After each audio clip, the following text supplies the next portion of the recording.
Olá, você que nos acompanha pela TV Nova. Estamos começando mais um Saúde em Evidência. Que bom poder entrar na sua casa para a gente falar sobre saúde, qualidade de vida, prevenção, tratamento, enfim, para trazer para você informação. E hoje, no nosso programa, nós vamos falar sobre autismo. E para falar sobre isso, nós estamos recebendo a nossa convidada, ela que também é autista, psicóloga e analista do comportamento. Estou falando da doutora Larissa Lemos, que está aqui conosco. E para entendermos melhor o nosso tema, vamos dar uma olhada no nosso VT que nós preparamos.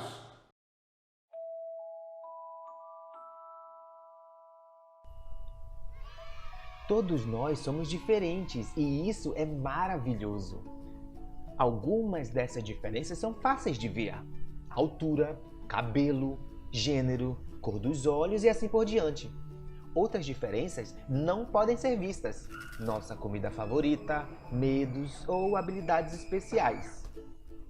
Curiosamente, a maneira que vemos o mundo também é diferente. Por exemplo, o que você vê nesse desenho? A maioria das pessoas enxergam um pato, mas alguns de vocês podem ter visto um coelho. O que quer que tenham visto está correto, está tudo bem. É só uma brincadeira com o desenho para mostrar que todos os cérebros funcionam diferente. O cérebro é o computador do seu corpo. Ele funciona de forma diferente para cada um de nós e controla a maneira como você aprende. E é por isso que cada um de nós domina uma habilidade diferente, controla a maneira como você se sente, e é por isso que cada um de nós sentimos emoções diferentes, e como você se comunica. Às vezes o cérebro se conecta de tal maneira que afeta os sentidos e a forma como nós percebemos situações e interações. Isto é conhecido como autismo. Muitas pessoas têm autismo, então é provável que você conheça alguém que seja autista, e por essa razão é importante saber um pouco mais sobre o autismo. O circuito dentro de um cérebro autista às vezes pode fazer com que a pessoa domine tarefas que outros acham difíceis, como matemática, desenho ou música.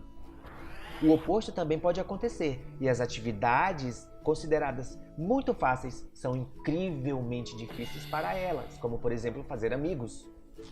Os sentidos estão constantemente enviando informações para o seu cérebro sobre o seu redor e sobre as outras pessoas. Entretanto, quando o cérebro e as sensações de uma pessoa não se comunicam bem, o cérebro pode ficar sobrecarregado e confuso, afetando a forma como elas enxergam o mundo. Imagine-se andando pela rua.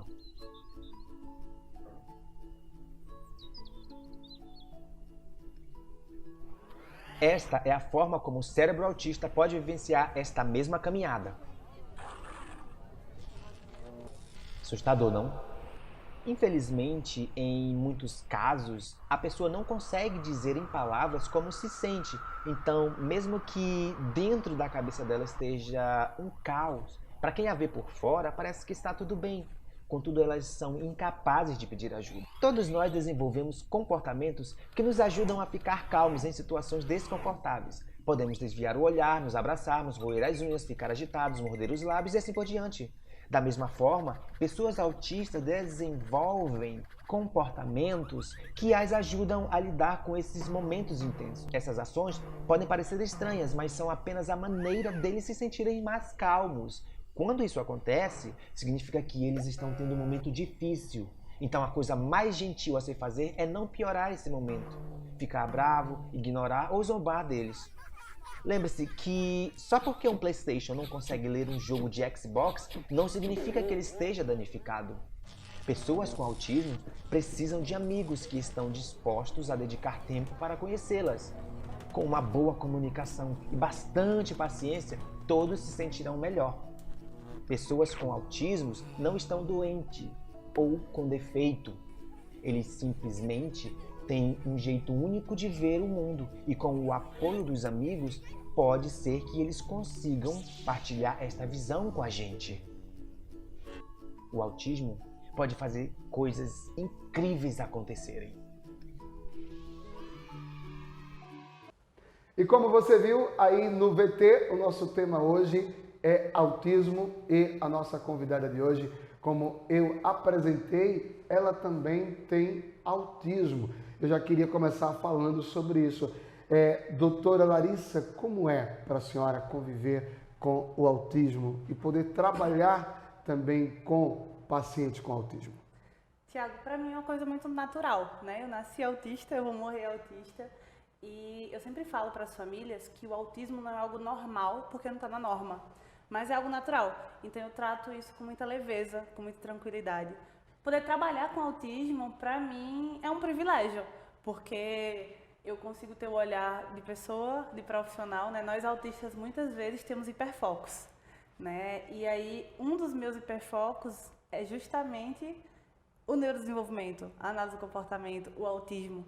Então eu acho que é uma coisa que nunca me cansa, que nunca me satura, e eu consigo mesclar o que eu gosto e o meu trabalho numa coisa só. Muito interessante. Então vamos começar agora o nosso bate-papo para valer, porque assim, existem muitas dúvidas em torno do autismo. E aí eu gostaria que a gente pudesse começar a senhora explicando o que é o TEA.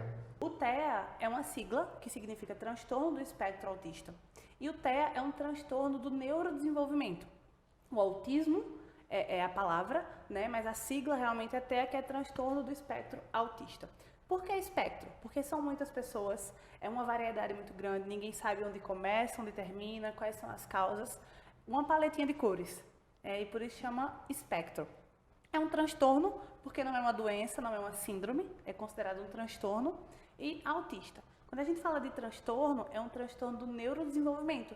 Então, a pessoa vai ter principalmente comprometimentos na interação social, na comunicação, na parte comportamental, na parte sensorial, mas pode ter outros déficits. Déficits motores, déficits intelectuais. É um transtorno global, ele vai afetar o corpo por inteiro.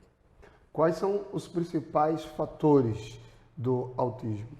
Tiago, existe muita pesquisa, né? A ciência está avançando muito em relação a isso, mas a gente não tem um marcador biológico.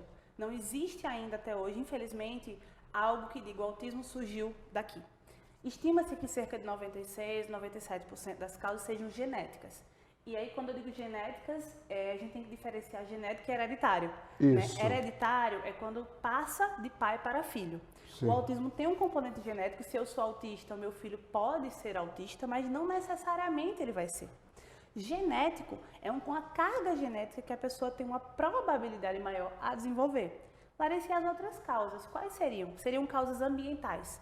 Quando a gente fala de causas ambientais, são, por exemplo, pessoas que tiveram violência emocional na gestação, alimentação, exposição a toxinas, drogas, álcool, problemas no parto, infecções, medicamentos, são fatores correlacionados. Existe muita pesquisa que mostra correlação de autismo com infecções, autismo com medicação, autismo com tal coisa, mas não existe um fator determinante, não existe um marcador biológico, sabe? São estudos diversos que mostram correlação, mas ainda nada exato. Tem uma pesquisa muito recente que mostra a influência, desse ano eu acho, do DNA paterno, de como isso pode vir. Mas se você me perguntar o que causa autismo, ninguém sabe. Ninguém sabe. Nessa relação aí que a senhora explicou de alguns fatores, como medicação, exposição, isso seria, no caso, a mãe durante o processo da gestação. Isso. Idade dos pais, por exemplo. Mas isso são fatores de risco, fatores correlacionados. Ou seja, fizeram uma amostra com pesquisas, pessoas que têm autismo, então tem uma correlação com esses fatores. Mas a grande parte, né, das influências são genéticas, quase a totalidade. Doutora Larissa, existe uma faixa etária que a criança pode ser acometida pelo autismo? Eu gosto muito dessa pergunta, porque as pessoas pensam que existe uma faixa etária em que o autismo a pessoa vai pegar autismo, né? E não é bem assim. O autismo, você nasce autista. Então, sim, o diagnóstico, ele vem, tomara que venha cedo, na primeira infância, né? Porque a gente tem mais chance de tratamento, lá para os 2, 3 anos de idade, mas tem gente sendo diagnosticada com autismo aos 40 anos, aos 50 anos, aos 30 anos. Isso. Larissa, quer dizer que essa pessoa ficou autista aos 30 anos? Não, ela sempre foi autista, mas as características não foram percebidas. Ela passou despercebida durante toda a vida. faixa etária que as pessoas são mais autistas. Não existe. Existe uma idade de diagnóstico, que atualmente isso tem expandido muito. Né? A gente está tendo diagnóstico tardio, principalmente de mulheres, na adolescência, na vida adulta, porque a mulher, ela desenvolve um autismo diferente dos homens. Espera-se, né? As pesquisas antigamente eram sempre com meninos, as características descritas nos manuais foram de pesquisas feitas com homens, o padrão do homem. E aí, socialmente, a mulher, a tendência, né, que ela seja mais sociável, mais comunicativa.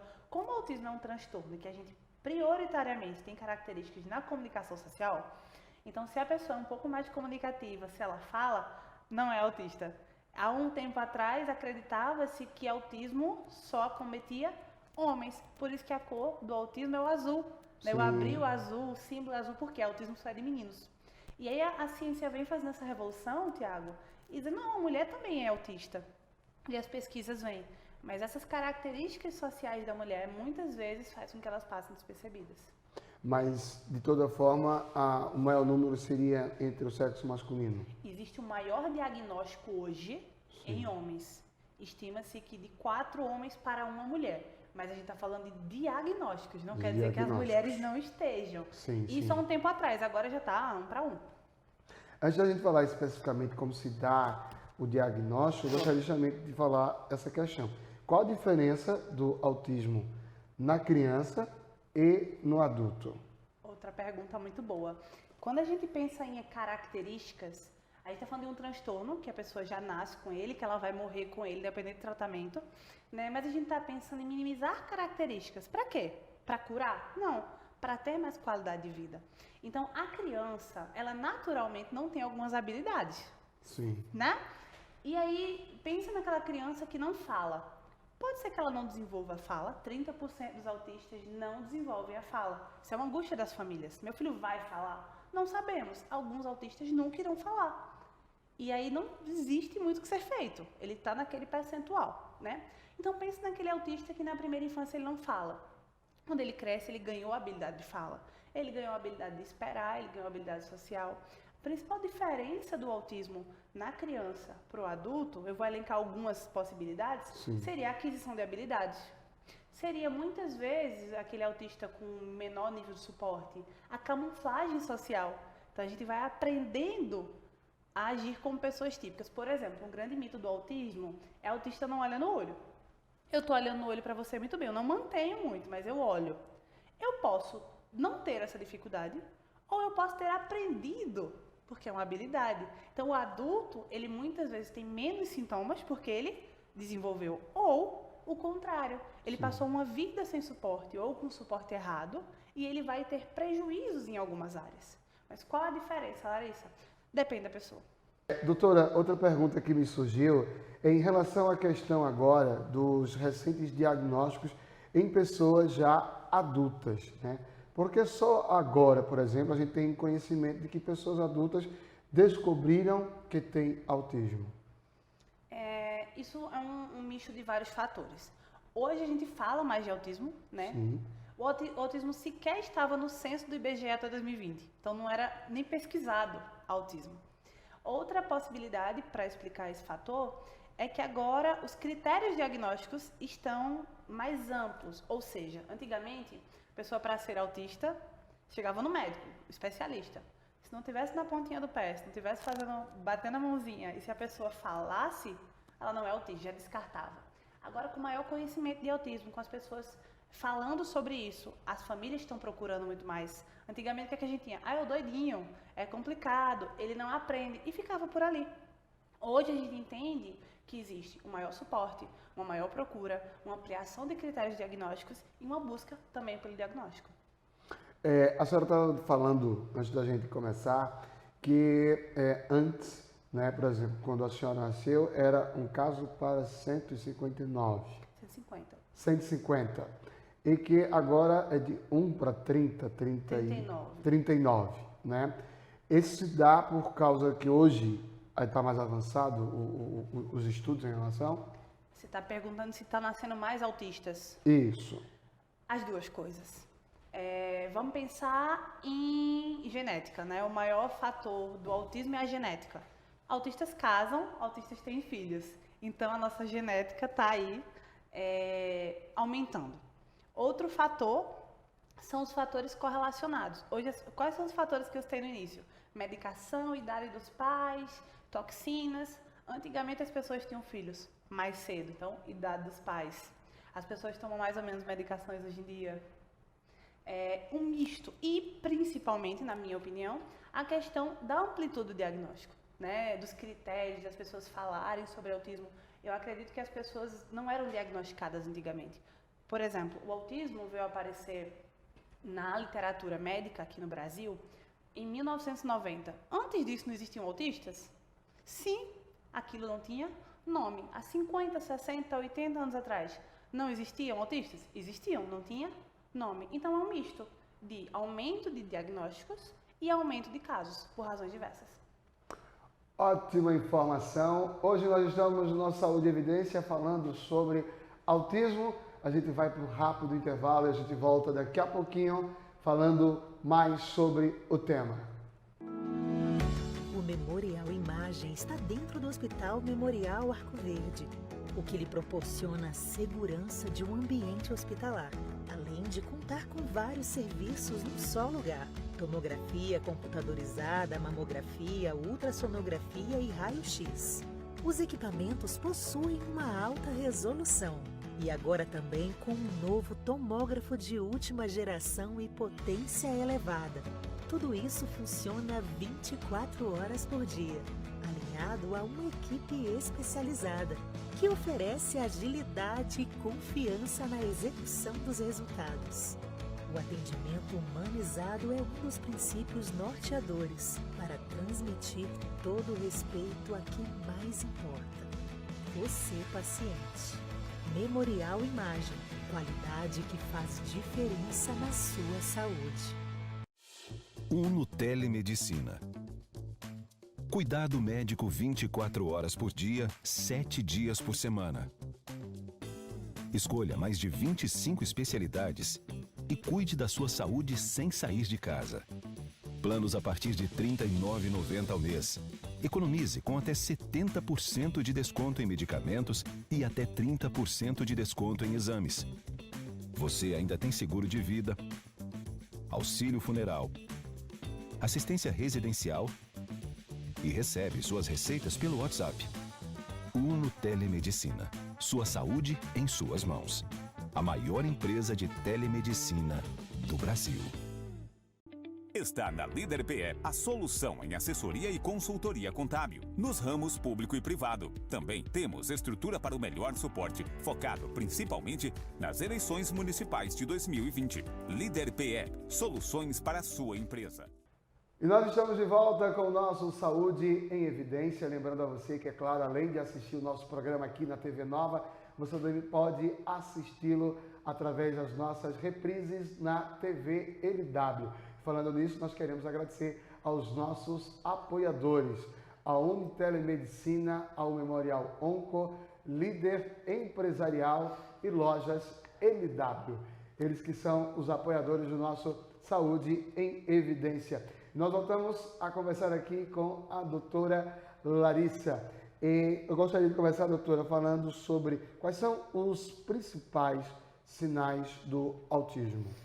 Tiago, os sinais mais comuns, né, as pessoas mais conhecem, são as dificuldades na comunicação, na interação social, os aspectos como rigidez cognitiva, o que é isso? Esse copo é aqui, ele tem que estar aqui, ele não pode estar em outro lugar, apego a itens, atraso de fala, e é uma coisa muito importante sobre isso, né, eu sempre falo. Nem todo autista tem atraso de fala, e nem todo atraso de fala é autismo. Sim. As crianças estão vindo agora nessa pós-pandemia, meu filho está com 3 anos e não fala, ele é autista? Pode ser, é um sinal do autismo, mas não necessariamente. Existem outros transtornos de linguagem que também trazem um atraso de fala. Então, outros sinais do TEA. Dificuldade na alimentação, não conseguir comer algumas texturas. Algumas pessoas não conseguem se melar, ficam incomodadas. Andar na pontinha do pé, ter movimento repetitivo, né? Bater a mãozinha, balançar o corpo. Andar de um lado para o outro sem função, falar coisas sem função. Repetir sons de desenho animado, de falas, sons que não têm função de comunicação. Tem a questão do contato visual, né, do baixo contato visual. Isso não é um critério diagnóstico. queria deixar isso claro.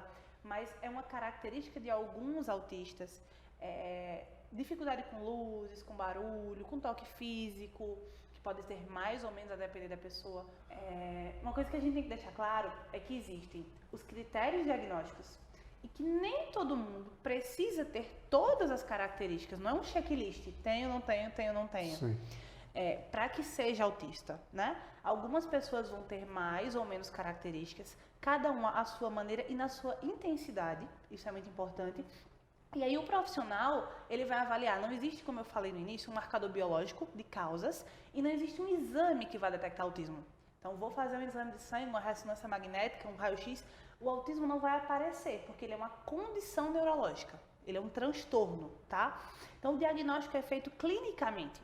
Existem escalas, né, diagnósticas, existe uma avaliação, mas não existe algo que vá testar o autismo. Esse conjunto de características, de como ele se manifesta desde quando? Tem que estar desde a primeira infância.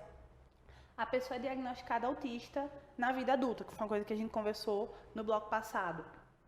Então, ela começou a apresentar características na vida adulta? Não. Ela tem que necessariamente já ter essas características desde a infância e que agora ela foi buscar um diagnóstico e foi comprovado que ela já tinha. Como se dá o diagnóstico para a gente ter uma assertividade sobre a questão do autismo? Perfeito. Geralmente, tá, a família procura o profissional. Hoje no Brasil, quem dá o diagnóstico é o médico, né? Ele vai laudar. Mas existe uma avaliação antes, que é interessante que seja feita por uma equipe multiprofissional, multidisciplinar, ou por um especialista em autismo.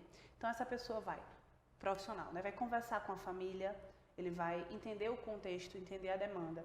Depois ele vai avaliar o paciente clinicamente, do ponto de vista qualitativo, né? Como é que ele funciona, como é que ele se apresenta. Ele pode utilizar algumas escalas para elencar critério diagnóstico, né? De testagem direta com a pessoa. E em seguida ele emite um relatório, ele vai encaminhar para um outro profissional, sou um psicólogo no meu caso, encaminha para a fono, quero que a fono dê uma olhada, quero que o TO, quero que o físio, enfim.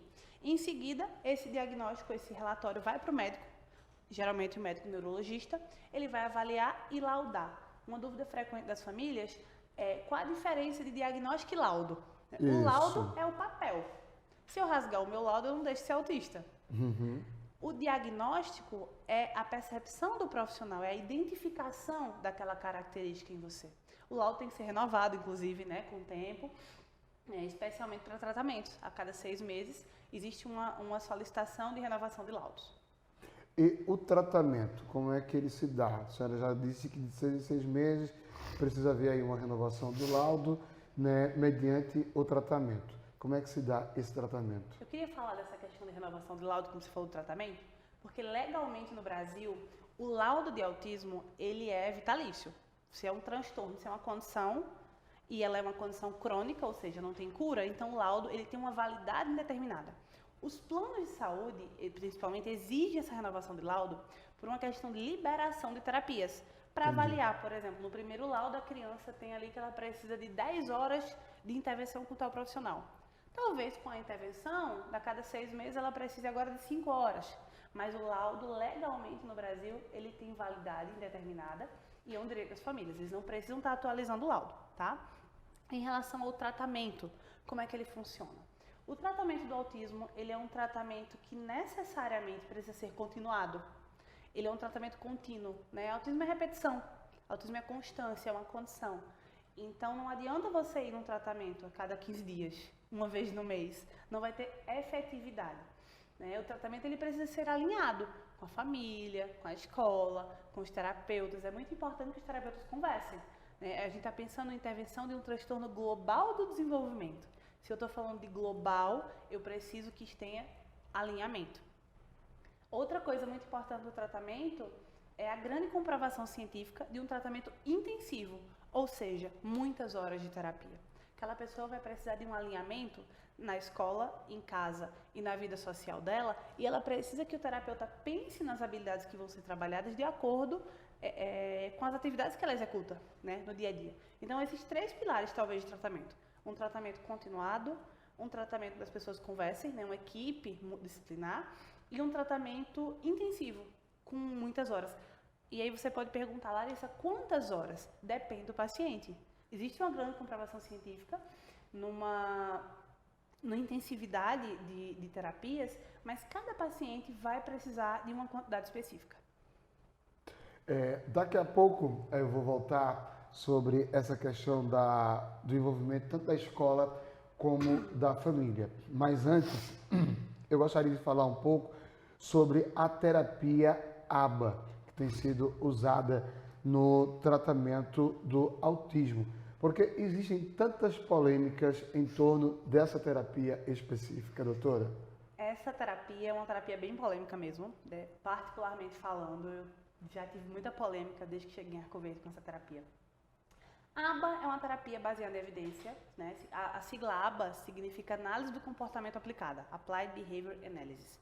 E é uma terapia com grande comprovação científica, né? Hoje em dia, a terapia com mais comprovação científica robusta para o tratamento de autismo, comprovação de efetividade, desde que sigam-se os critérios, né? E se faça da forma correta. Quais são as polêmicas de análise do comportamento? Antigamente, antes de aplicar-se análise do comportamento com crianças, com autismo, era uma terapia que não era uma terapia, era um estudo, era uma ciência. E as pessoas, os cientistas, testavam com animais, com ratinhos, porque não se pensava em autismo ainda. Então as pessoas têm esse simbólico de que a ABA maltrata, adestra, vai estar sempre dando jujubinha para a criança, que robotiza, que várias coisas. Então, primeiramente, a primeira polêmica é essa. Se a ABA maltrata, adestra, cria traumas. Eu queria dizer que, desde que o profissional faça bem feito, isso não vai acontecer. A gente tem pacientes que relatam traumas e passaram por ABA, né, no passado, adultos? Temos. Mas a gente também tem polêmicas com escolas, com professores, com pais. Pessoas fazem coisas erradas, né? Sim. Seres humanos fazem coisas erradas. E uma polêmica muito forte é isso. Se um profissional faz mal feito, ninguém vai dizer, fulano não fez direito. Vai dizer, ABA não presta. Porque meu filho fez e teve tal problema. E essa é a primeira polêmica. Segunda polêmica. De uma hora para outra, existem muitos terapeutas ABA. Ora, uma formação de um analista do comportamento demora em média 10 anos. Em 6 meses, nós temos muitos analistas do comportamento. A conta não fecha. Então, como que estão os profissionais nesse mercado? Que tipo de serviço tem sido oferecido? Né? Por que os planos de saúde e a justiça indicam ABA e pessoas que criticavam a análise do comportamento hoje são analistas do comportamento? E essa é a segunda polêmica. E a mais difícil. Pois então, daqui a pouquinho a gente volta a falar sobre essa polêmica da terapia ABA no próximo bloco. O Memorial Imagem está dentro do Hospital Memorial Arco Verde, o que lhe proporciona a segurança de um ambiente hospitalar, além de contar com vários serviços num só lugar: tomografia computadorizada, mamografia, ultrassonografia e raio-x. Os equipamentos possuem uma alta resolução e agora também com um novo tomógrafo de última geração e potência elevada. Tudo isso funciona 24 horas por dia, alinhado a uma equipe especializada que oferece agilidade e confiança na execução dos resultados. O atendimento humanizado é um dos princípios norteadores para transmitir todo o respeito a quem mais importa: você, paciente. Memorial Imagem, qualidade que faz diferença na sua saúde. Uno Telemedicina. Cuidado médico 24 horas por dia, 7 dias por semana. Escolha mais de 25 especialidades e cuide da sua saúde sem sair de casa. Planos a partir de R$ 39,90 ao mês. Economize com até 70% de desconto em medicamentos e até 30% de desconto em exames. Você ainda tem seguro de vida, auxílio funeral, assistência residencial e recebe suas receitas pelo WhatsApp. Uno Telemedicina. Sua saúde em suas mãos. A maior empresa de telemedicina do Brasil. Está na Líder PE a solução em assessoria e consultoria contábil, nos ramos público e privado. Também temos estrutura para o melhor suporte, focado principalmente nas eleições municipais de 2020.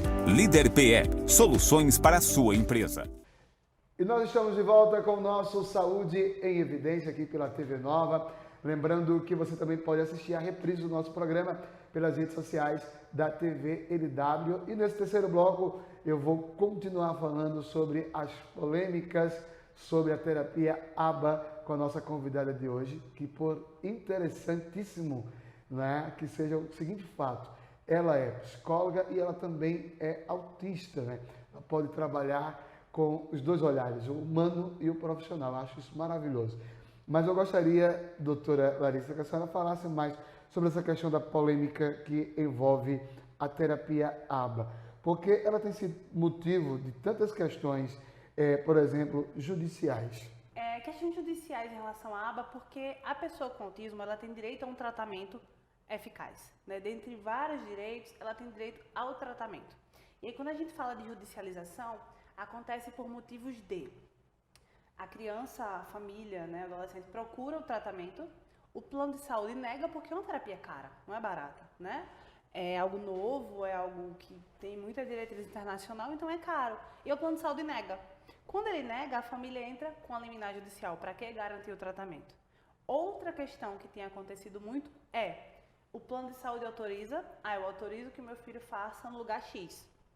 E aí a família não se sente tão confortável, não vê tanto resultado e quer sair daquele lugar.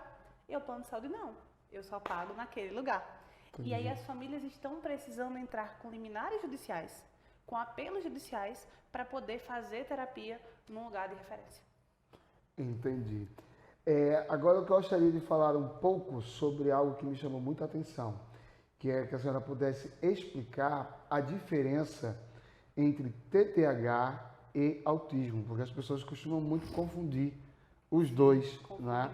Porque apesar de os dois serem transtornos, mas as pessoas acabam confundindo sempre. Qual a diferença entre um TDAH e um autista? Perfeito, Thiago. Primeiro a gente tem que pensar que os dois são transtornos globais do desenvolvimento, como você bem falou. Ótimo. O TDAH, gente, significa transtorno de déficit de atenção e hiperatividade. Não sei se comum como a gente fala, eu sou hiperativo. Não, é um transtorno, existe um sofrimento daquelas pessoas, né? E a pessoa TDAH, ela pode ser somente TDA, transtorno de déficit de atenção. Pode ser somente TDAH, ter só a hiperatividade, ou ter o tipo misto, combinado, ter as duas coisas. Por que as pessoas confundem muito com o autismo? Porque as características são muito parecidas, é uma linha muito tênue, né, do autismo com o TDAH. É muito comum, inclusive, que a pessoa seja autista e TDAH ao mesmo tempo. Qual é a principal diferença entre os dois? O TDAH não necessariamente tem um déficit de comunicação social. O TDAH não necessariamente tem as estereotipias. O TDAH não necessariamente tem uma rigidez cognitiva como o autista. Mas é muito comum que a pessoa tenha diagnóstico primeiro de TDAH e depois de autismo, ou diagnosticada como autista e na verdade ela é TDAH, porque é uma linha tão tênue, são características tão parecidas, ou a pessoa pode ter as duas coisas. Então, nesses casos, é preciso fazer um diagnóstico diferencial, né, para conduzir o tratamento, que pode ser um tratamento muito parecido também. Interessante. Agora, me diga uma coisa. A gente começou a nossa conversa e a senhora falou sobre questão de habilidades, né, do autismo. Quais são as habilidades que uma pessoa com autismo pode desenvolver? Porque, às vezes, as pessoas olham muito para o autismo como algo que seja um sofrimento para quem tem ou para a família, mas a gente sabe que também há autistas que têm capacidades aí de neurocapacidades, se eu estiver errado a senhora me corrija, que chamam muito a atenção, né? Então, que habilidades mais comuns a gente pode encontrar? A gente está falando, antes de autismo, de seres humanos. Então, essas características, essas habilidades, elas podem ser diversas. Geralmente, tá? É muito comum a gente ver. Em TV tem essa coisa, autista gênio, autista publicou livro com tantos anos, aprendeu a ler criancinha. Existem autistas que têm aptidões por música, por literatura, por letras, por números, por tecnologia. Então, depende da pessoa. Não vai ter habilidades que o autista possa e que ele não possa. O autista pode tudo. Eu acredito realmente nisso. E vai depender daquela pessoa e do tempo que ela dedica. O autista tem uma tendência a ter um hiperfoco, que é aquilo. Um foco exagerado, a gente desliga de tudo e se concentra só naquilo. O que acontece se você já tem um QI que pode ser ou não acima da média e você passa muito tempo naquela coisa, você vai ser extremamente bom naquilo. Eu brinco que quando um autista é bom numa coisa, ninguém é melhor. Porque ele não cansa de fazer aquilo, ele vai aperfeiçoando. Né? Então é muito comum a gente ver autistas aí com habilidades matemáticas, de pintura, de desenho, por causa da percepção visual, da percepção de detalhes que nós temos. Então tem autistas que desenham muito bem, que tocam muito bem, que conseguem reproduzir cenas, livros, desenhos de uma forma perfeita, que uma pessoa típica nem sempre consegue.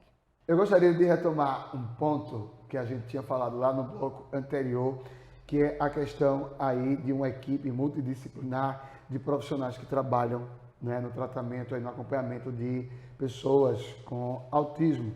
Mas a senhora também chamou a atenção sobre a participação, né, no tratamento da família e da escola. Aí eu quero separar esses dois pontos porque eu acho muito importante. Primeiro, porque é tão importante que a família esteja envolvida diretamente no tratamento. Essa pergunta é a melhor da entrevista inteira. A família precisa comprar o tratamento. Quando eu falo comprar, não é financiar. Comprar é aderir, trazer a ideia, trazer para dentro, é vestir a camisa daquele tratamento. Porque não existe tratamento da clínica para dentro. O autista precisa generalizar as habilidades que ele aprende. A família precisa dar situações que ele possa exercitar o que ele aprendeu. É muito importante que a família acolha aquela pessoa. Imagina que ele cresce, isso é muito comum no TED nível 1 de suporte. Crescer com sentimento de inadequação social, de frustração, de incapacidade. E aí, quem que vai dar aquele suporte? A família. Se a família não aceitou, não tem terapia no mundo que vai ajudar aquela pessoa. Né? A importância da família aderir ao tratamento é principalmente a pessoa conseguir exercitar o que ela está aprendendo da terapia para dentro. Porque a gente está fazendo terapia para quê? Para ir para o mundo. Terapeutas querem autistas, famílias querem autistas que sejam pessoas funcionais, independentes. O maior objetivo da terapia não é ensinar a fala, não é ensinar a fazer contato visual, é ensinar a pessoa a ser independente e qualidade de vida. O terapeuta passa lá 1 hora, 2 horas por dia. Quantas horas a família passa com aquela pessoa? Não adianta nada você fazer 3, 4 horas de terapia, chega em casa e não tem continuidade. Entendi. E em relação à escola, qual o trabalho da escola dentro desse tratamento? Eu acho muito importante, Tiago, essa pergunta também, porque a gente precisa ter um alinhamento, né? Os meninos passam metade do dia deles na escola, são 4 horas, metade de um turno. Então, quando a escola compra também esse tratamento e a escola consegue dialogar com essa família, com esses terapeutas, e dentro do papel da escola, obviamente, conseguir proporcionar vivências para aquela criança, adequar um currículo que é direito também legal da criança, sim, a gente vai ter mais avanços. Né? É muito importante que os pais, principalmente, tenham essa ciência, o que é papel da escola e o que é papel da clínica. Outra polêmica, às vezes a família quer que a clínica ensine a criança a ler e escrever e que a escola ensine algumas habilidades que não competem à escola. Claro que existe um trabalho alinhado, um trabalho continuado, uma parceria, como tem que ser, né? Como a gente gostaria que sempre fosse. Mas existe um limite de áreas, de atuações, de competências. E aí, se cada família estimula, família não trabalha, família estimula, terapeuta trabalha, escola dá continuidade na área educacional. E a escola é muito importante pela quantidade de horas, pela riqueza que é o ambiente escolar, né? Quanta interação social, quanta socialização, quanta aprendizagem tem na escola. A senhora acredita que as escolas hoje, elas estão preparadas para receber, de fato, crianças com autismo? Existe um trabalho pedagógico aí que possa assegurar essa continuidade aí, como a senhora falou, da família e da clínica, na terapia? Não, as escolas não estão preparadas. As escolas estão se preparando. Por quê? Eu vou explicar. Porque é muito novo, né? Nós da área da saúde não vimos autismo na graduação. Eu trabalho só com autismo desde a graduação e eu não vi nada de autismo na minha graduação. E eu sou da saúde. Sim. Os professores, muito menos. Eles não viram isso na graduação, né? Não existem políticas públicas, infelizmente, ainda suficientes para dar conta disso. Mas existe um caminho. Eu vejo aqui em Arco Verde, cada vez mais, que bom, né? Uma vontade, uma busca. Dá conta? Ainda não. Mas nunca se chega quando nunca se começa. É novo para todo mundo. As escolas têm caminhado, são muitas dificuldades. Dificuldades legais, dificuldades financeiras, dificuldade de formação, dificuldade de informação, dificuldade de suporte. E aí, quando todo mundo trabalha junto, a gente tem realmente mais resultado. Mas eu acredito que no Brasil, a gente ainda tem muito a avançar. Muito importante essa informação. Agora eu quero cutucar um pouquinho, entrar um pouco em algumas polêmicas. Doutora, me diga uma coisa. Quando eu a conheci, foi justamente a gente fazendo uma reportagem sobre questão de direitos, tá? E aí eu queria falar com a senhora sobre essa questão de leis e direitos que garantam tanto o tratamento como a proteção da pessoa com autismo. O que a senhora pode falar sobre isso? Excelente. A pessoa autista, ela é legalmente uma pessoa com deficiência. Não sei se você sabe disso. Sim. Né? A Lei Berenice-Piana 2764 de 2012, ela estabelece a pessoa autista como pessoa com deficiência. Então, legalmente, a pessoa autista vai ter todos os direitos da pessoa com deficiência, mais alguns direitos que são próprios para a pessoa com TEA. Esse é o primeiro ponto. Que direitos são esses, Larissa? Então, recentemente, a gente tem até aqui na nossa cidade a questão do cordão girassol, o cordão do quebra-cabeça. Nós temos isenção de passagem, né? Uma lei nova que quando a gente se conheceu, de transporte intermunicipal. E isso. Tem questão da passagem aérea, que é outro direito do autista que muita gente não sabe, de até 80% de desconto na passagem do acompanhante. Se comprovada a renda, a pessoa autista ela pode ter um desconto na conta de energia. Existe o BPC, que é um benefício de prestação continuada. Não é uma aposentadoria, é um salário, né, um benefício do governo que a família de baixa renda pode receber para aquela pessoa de forma vitalícia, quando comprovada também os critérios, né, de necessidade. Do ponto de vista educacional, nós temos o direito a um acompanhante, um mediador na escola, sem que a escola cobre nada mais por isso. É um direito da pessoa, tanto na rede pública quanto na rede privada. A escola não pode negar matrícula de pessoa autista. A escola precisa fazer uma adequação curricular para aquela pessoa. Do ponto de vista da saúde, nós temos aí direito a acompanhante, UTI, Covid, pessoa autista tem direito a acompanhante. Do ponto de vista do dia a dia, vaga em estacionamento, fila preferencial em estabelecimentos públicos e privados. Então, os direitos do autista basicamente são todos da pessoa com deficiência e alguns específicos. Mas as famílias, infelizmente, não sabem de muitos desses direitos. E a gente vai, no último bloco, falar mais sobre o autismo e concluirmos esse nosso bate-papo, tá bom? A gente volta já. O Memorial Imagem está dentro do Hospital Memorial Arco Verde, o que lhe proporciona a segurança de um ambiente hospitalar, além de contar com vários serviços num só lugar: tomografia computadorizada, mamografia, ultrassonografia e raio-x. Os equipamentos possuem uma alta resolução e agora também com um novo tomógrafo de última geração e potência elevada. Tudo isso funciona 24 horas por dia, alinhado a uma equipe especializada que oferece agilidade e confiança na execução dos resultados. O atendimento humanizado é um dos princípios norteadores para transmitir todo o respeito a quem mais importa: você, paciente. Memorial Imagem, qualidade que faz diferença na sua saúde. Uno Telemedicina. Cuidado médico 24 horas por dia, 7 dias por semana. Escolha mais de 25 especialidades e cuide da sua saúde sem sair de casa. Planos a partir de R$ 39,90 ao mês. Economize com até 70% de desconto em medicamentos e até 30% de desconto em exames. Você ainda tem seguro de vida, auxílio funeral, assistência residencial e recebe suas receitas pelo WhatsApp. Uno Telemedicina. Sua saúde em suas mãos. A maior empresa de telemedicina do Brasil. Está na Líder PE a solução em assessoria e consultoria contábil, nos ramos público e privado. Também temos estrutura para o melhor suporte, focado principalmente nas eleições municipais de 2020. Líder PE, soluções para a sua empresa. E nós estamos de volta com o nosso último bloco do Saúde em Evidência. Essa semana falando sobre autismo. Eu estou recebendo aqui a doutora psicóloga Larissa Lemos, que também é autista, e eu gostaria já desse último bloco, para a gente finalizar esse papo, voltar ao seguinte, doutora Larissa, que a senhora pudesse explicar melhor para quem está em casa e entender quais são os níveis do autismo. Excelente pergunta, Tiago, porque as pessoas pensam em autismo em níveis de autismo. E hoje a gente tem nível de suporte. O que é isso?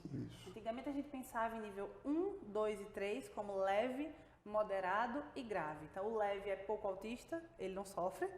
O grave, ele é muito autista e ele não aprende. E não é isso, né? A gente tem nível de suporte. O que é isso? Qual o nível de assistência que aquela pessoa precisa para ter uma vida independente? Então o nível 1 de suporte, que é a antiga síndrome de Asperger, vão ser aquelas pessoas que precisam de pouco suporte, conseguem ter independência, autonomia, conseguem ter uma comunicação ok. Nível 1. Nível 2. Aquela pessoa precisa de um suporte substancial, precisa de um suporte efetivo. Teve problema na comunicação, já é nível 2. Larissa, meu filho é super inteligente, ele é nível 2? Ele é nível 2. Então isso angustia os pais. Nível de suporte, nível de TEA não tem a ver com inteligência, papai e mamãe. Tem a ver com o nível de assistência. E os pais se apegam nessa coisa, ele tem, mas é leve, né? Mas é nível 1, né? Não é menos autista por isso. E o nível 3 seriam aquelas pessoas que têm muita dificuldade, que não conseguem ficar sozinhas, que não têm noção do perigo, que não conseguem se alimentar, ter higiene, habilidades básicas, para conseguir viver na sociedade de forma independente. Que no caso seriam as pessoas que realmente necessitam de um acompanhante. Uma pessoa de nível 2 pode precisar de acompanhante e uma de nível 1 também. Eu gosto de dizer que o nível de suporte é uma forma didática. Por exemplo, falando de habilidade, eu sou nível 1 de suporte, eu preciso de pouca ajuda para ser independente, mas para viajar eu sou nível 2, eu preciso de mais ajuda. Para uma habilidade ou outra, a gente vai precisar, né? Se a pessoa é muito boa em matemática, ela não precisa de muito suporte, mas ela não é boa em esportes, ela precisa de mais suporte. Então as habilidades têm aquele nível de suporte prioritário que você está. Mas isso vai transitar dependendo da área. E a nível 3 seria aquela pessoa que ela tem dificuldade para tudo, ela precisa de um suporte para qualquer coisa que ela vai fazer. Isso não quer dizer que ela não aprenda, isso não quer dizer que ela não é inteligente, ela pode ter uma inteligência acima da média em uma área específica, mas ela precisa de muito suporte para viver. Muito boa informação. Eu gostaria agora de falar sobre uma coisa... Só concluir, posso acrescentar? Pode concluir. E a primeira coisa que os pais me perguntam é, qual o nível de suporte? É autista, qual o nível? O nível transita durante a vida. Então, uma pessoa do nível 3, ela pode ganhar habilidades para ir para o 2, não é o que a gente quer? Nível de independência. Então, os pais perguntam muito isso e eles sonham que os filhos estejam no nível 1. Papai e mamãe, não queira que seu filho esteja no nível 1 para ele ser pouco autista. Mas estar no nível 1 quer dizer que naquele momento ele precisa de pouco suporte. Muito interessante a informação. Outra coisa que eu gostaria de conversar com a senhora, para explicar melhor para a gente, é essa questão. Quando eu apresentei como psicóloga e analista do comportamento. Em que essa análise do comportamento ajuda no tratamento do autismo? O analista do comportamento é a pessoa que trabalha com a análise do comportamento aplicada, que eu falei no início. Então, é aquela pessoa que tem minimamente a titulação de supervisor assistente, né? E está trabalhando com essa ciência do comportamento voltada ao autismo. A gente tem na análise do comportamento os níveis, né, de intervenção de profissionais, o aplicador, o supervisor assistente, o supervisor sênior. E o analista do comportamento seria esse profissional que monitora a intervenção, que vai treinar outros terapeutas, que vai avaliar, que vai intervir e que já tem uma estrada e uma titulação naquela área. Então, já que a senhora explicou aí, então me diga uma coisa. Quem é que pode ser um supervisor de análise do comportamento? No Brasil, Tiago, a gente ainda não tem uma regulamentação dessa profissão. Nós seguimos critérios internacionais.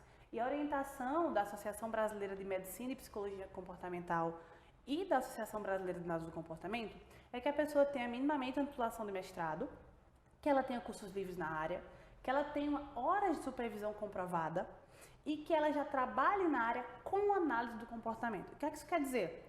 Eu tenho um mestrado em psicologia, ou em saúde pública, ou em outra coisa.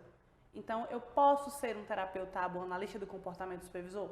Não, você não pode. Por quê? Porque seu mestrado não é naquela área. Porque você não passou por aplicador, por coordenador, por supervisor assistente.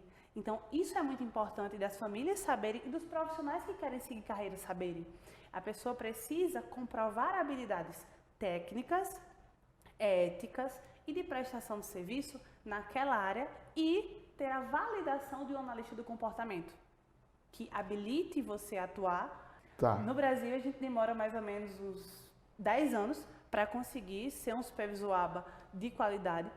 E é muito importante que as famílias entendam isso, né? Eu não consigo ser um supervisor em 6 meses, eu não consigo ser um supervisor em 2 anos. Eu preciso trilhar uma trajetória nessa área de quê? De autismo? Não, da análise do comportamento. Mas eu já trabalho com autismo há 15 anos e eu tenho mestrado, não importa. Isso é seu critério de titulação. Existem todos os outros. Para a gente garantir uma intervenção de qualidade e de excelência. Por quê? Porque a análise do comportamento, que é a polêmica da aba, é uma coisa muito séria, que pode prejudicar indivíduos. Você perguntou no início como era essa polêmica, porque as pessoas criticam tanto. Porque nós temos prejuízos, nós temos traumas, são pessoas que algumas não falam. E aí, se eu coloco essa criança, esse adolescente, num profissional que não sabe o que está fazendo, eu posso prejudicar uma vida. Muito boa informação, muito obrigado pelo esclarecimento. Quando eu conheci a doutora Larissa, eu a conheci no Instituto de Autismo e Neurodesenvolvimento, que funciona aqui na cidade de Arco Verde. Queria que a senhora explicasse o que é o Instituto e que trabalho vocês desenvolvem dentro dessa área, neurodesenvolvimento. Falar do Instituto de Autismo é algo de muito carinho para mim, né? Eu gosto de falar do Instituto de Autismo não só como uma clínica, mas como um projeto. Quando eu falo projeto e eu trago o nome instituto, é porque não tem uma razão somente clínica e de trabalho de intervenção. Instituto leva uma causa, leva uma ideia de educação, de conscientização. O Instituto de Autismo surgiu em 2009, né, com a ideia de trazer para o sertão a análise do comportamento. Até então, Arco Verde não trabalhava, né, nessa área específica para autismo com essa ciência, e foi quando eu idealizei e sonhei o Instituto. Nós hoje realizamos um trabalho em neurodesenvolvimento, que é que isso quer dizer? Que nós atendemos pessoas com autismo e alguns outros poucos transtornos, mas especificamente nosso foco é o TEA realmente. Formamos profissionais para trabalharem em análise do comportamento em Arco Verde, seja na escola, seja na clínica. A gente tem esse trabalho de conscientização do que é TEA. Por aqui tem muito mito ainda, muito tabu. Tem uma proposta de acolhimento dessas famílias, então de trabalhos ao ar livre, no jardim. O Instituto, você viu, né? Não tem cara de clínica, tem cara de casa. Verdade. E quando eu pensei nisso, eu pensei exatamente nesse aspecto, Tiago. Os meninos precisam se sentir em casa. Já é tantos tratamentos, já é tanta parede, já é tanta intervenção. Eles precisam de uma coisa que para mim é importantíssimo no desenvolvimento, que é afeto. Então a ideia do Instituto é trazer ética, ciência e afeto. Tudo num só lugar onde eles possam se sentir acolhidos. No final das contas, o que a gente quer mais do que crianças funcionais são crianças felizes. E aí, durante a sua resposta, a senhora falou aí que existe um cuidado com as crianças, um tratamento, existe aí um trabalho feito também para orientar e treinar profissionais na área e também para a família, e há também um trabalho social realizado pelo Instituto. Como as pessoas podem chegar até o Instituto, seja para um tratamento de um filho, seja uma família que precisa de ajuda, de que forma a gente consegue chegar no Instituto? Perfeito.